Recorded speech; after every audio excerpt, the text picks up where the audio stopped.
is quickly approaching here on our homestead, and we are definitely starting to see the signs and starting to want to enjoy and get ready for some of the best parts about fall.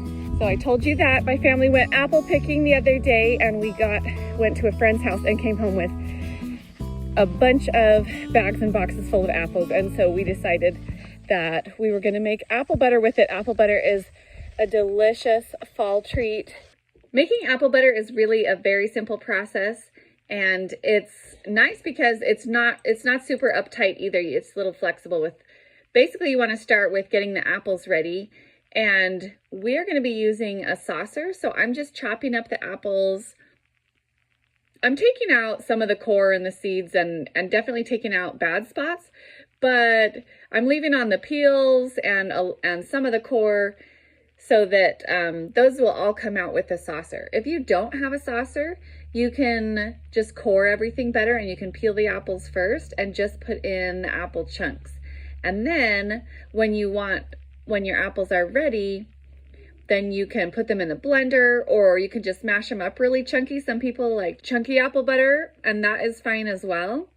We cooked down all the apples in the roaster oven till they got nice and soft, and then mash them up or puree them to turn them into sauce. And then from that point, we put everything into the crock pots so that they could just hang out in the crock pots overnight. We don't actually have a saucer. We were able to borrow this saucer from a friend of ours. And yeah, it was a pretty neat tool to try out because I was, wanting to see if it's something that we would like to purchase and have in our supplies. I just come by and stir the crock pot every once in a while to make sure the edges aren't getting too overdone. But I add some sugar, and then I add some spices, cinnamon, cloves, and allspice is what I like to add. Just a little bit of cloves and more cinnamon. And I feel like I probably go a little bit light on my spices. You just do it to taste. And so then the apple butter comes out, and it's this beautiful dark color. And the apple butter can be a lot darker depending on how long you cook it and also how much cinnamon you put in it. The cinnamon really darkens it as well. The pint jars of apple butter can process for 5 minutes in the water bath canner if the jars are pre-sterilized, or 10 minutes if they are not pre-sterilized. And we just love apple butter. We love it on toast. And we also really love it on pancakes as well. There's a link to a printable copy of this recipe in the description box below, if you are interested in a printable copy of the recipe with all the specifics. There's a lot of other signs of approaching fall around our homestead.